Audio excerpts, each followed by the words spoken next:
봄을 맞아서 여러 가지 운동하시는 분들 많으신데요. 겨울에 굳어있던 몸을 갑자기 쓰게 되면 이 몸이 잘 적응하지 못한다고 그러죠. 그렇죠. 그래서 봄철 건강관리법 전문가와 함께 알아보도록 하겠습니다. 서울대 가정의학과 조비룡 교수가 전화로 연결돼 있습니다. 예, 안녕하십니까? 네, 안녕하세요. 예, 주말에 안타까운 일이 있었어요. 60대 남성이 마라톤을 하다가 이제 심장 돌연사, 심장 이제 마비라고 할 수 있겠죠? 네. 사망을 하는 일이 있었는데 어떤 이유라고 보십니까?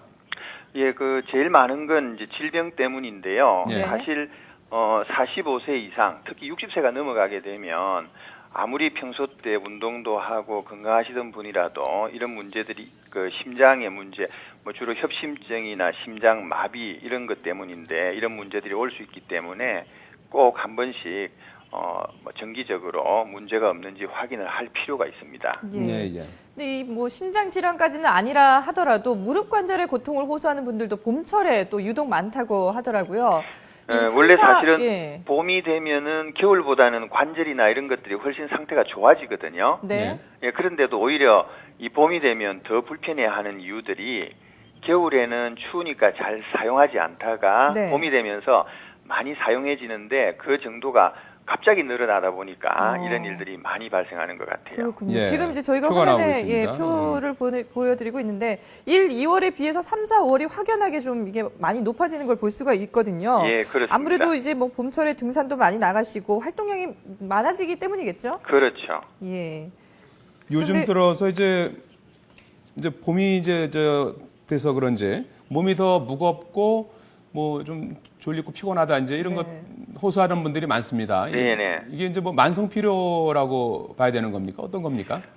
사실 이제 봄이 되면 춘곤증이라는 말을 많이 쓰잖아요. 예. 꼭 이제 만성 피로 증후군이나 이런 게 아닐지라도 봄이 되면 피곤하다는 호소들을 많이 하는데 이제 가장 흔한 것들이 이 방금 말한 대로 봄이 되면서 이 저녁 시간, 잠자는 시간은 줄어들고 활동량이 늘어나고 또 봄이 되면 예를 들어서 학생들 같으면 학년도 바뀌면서 친구나 환경도 바뀌고 직장인들도 뭐 승진을 한다든지 이렇게 주위 환경이 바뀌는 경우들이 많거든요. 네. 예. 그래서 이런 이유들로 인해서 피로가 많아지고 또 따뜻해지니까 식사를 하고 나면 우리 몸에 이제 이 자율신경계 활동들이 강화되면서 피곤하고 이런 것들을 많이 느끼게 되죠. 그래서 봄철에 피곤하다고 호소하는 사람들 중에 20명에 1명꼴로 문제가 있지 그 외에는 대부분이 그러니까 20명에 19명은 정상적인 춘곤증이라고 보시면 되겠습니다. 네. 예.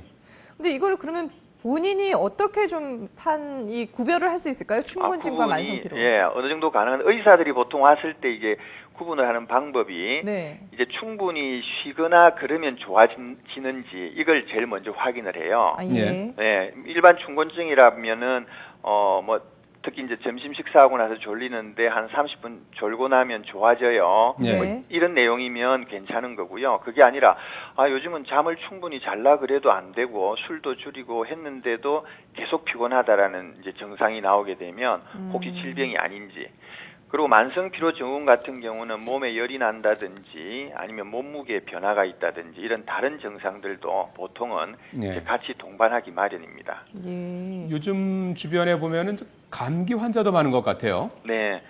이제 우리나라가 감기가 M자를 그린다 그러거든요. 예. 그러니까 한겨울에 한번 감기가 독감하고 쭉 많아지다가 요때쯤 아직은 사실은 독감이 좀 줄어들고 있는데요. 네. 예. 이제 지금부터 서서히 조금 있으면 또 다시 한 번 더 피크를 그릴 때입니다. 그래서 이게 환절기 우리가 감기라고 이야기를 하지만 일교차가 많아지고 이런 것 때문에 낮에는 따뜻한데 밤에는 추워지고 이런 적응이 덜 됨으로써 오는 감기가 이제 또 늘어날 때인 거죠. 이게 한 5년간 그 감기 진료 인원을 한번 표로 그려봤거든요. 네네. 근데 1월에도 이제 많았다가 2월에 좀 이제 줄어들었다가 다시 이제 3월, 4월에 감기 환자가 부쩍 늘어나는 걸 볼 수 있지 않습니까? 그렇죠. 예. 이거는 뭐 기온 변화 때문인가요? 어떻습니까? 예. 기온 변화가 있고요. 그다음에 예. 또 하나가 이때 실제로 독감 바이러스도 많아집니다. 그래서 이제 주로 그 중에서 B형인데 바이러스가 이때 한 번 더 창궐 하는 특히 학생들 이제 봄방학 끝나고 같이 모이게 되고 이런 것도 하나의 원인이 되는 거죠. 그렇군요. 예. 그런데 춘곤증이든 봄철 감기든 결국은 이런 게 이제 갑작스러운 계절 변화에 몸이 잘 적응을 못해서 나타난 현상인 것 같은데요. 맞습니다. 그렇다면 이런 봄철의 건강 관리 어떻게 하면 좋을까요? 예. 아무래도 이게 생활 습관하고 관련이 많기 때문에 네. 좀 규칙적인 수면, 그다음에 휴식을 좀 적절하게 가질 수 있도록 하는 것이 가장 중요하고요. 그리고 이 겨우 내내 이제 운동하지 않아서 이 아주 유연성이 떨어진 몸을 위해서 갑자기 운동하는 것이 아니라 예. 가벼운 운동부터 서서히 시작하는 것들이 중요하고, 특히 이제 이 균형이나 이런 것들이 많이 떨어져 있기 때문에 뭐 등산할 때 돌산이 있다든지 아니면은 좀 너무 경사가 심하다든지 이런 곳에서 보통 문제가 많이 됩니다. 그래서 이런 것들은 피하고 좀 속도도 좀 천천히 하도록 하고, 특히 이런 문제들이 이 노약자나 아니면 질병이 있는 사람들한테 많이 발생하기 때문에 65세 이상의 이제 고령자들 같은 경우는 뭐 과거부터 해왔던 운동이 있다라고 하면 그런 예, 예. 운동을 꾸준히 하시는 것이 많이 추천된다고 볼 수 있겠습니다. 예. 65세 이상은 이제 자기 과거에 했던 익숙한 운동을 하는 것도 좀 필요하다는 조언을 해주셨군요. 네. 네. 서울대학교 가정의학과 조비룡 교수였습니다. 도움 말씀 고맙습니다. 네, 감사합니다.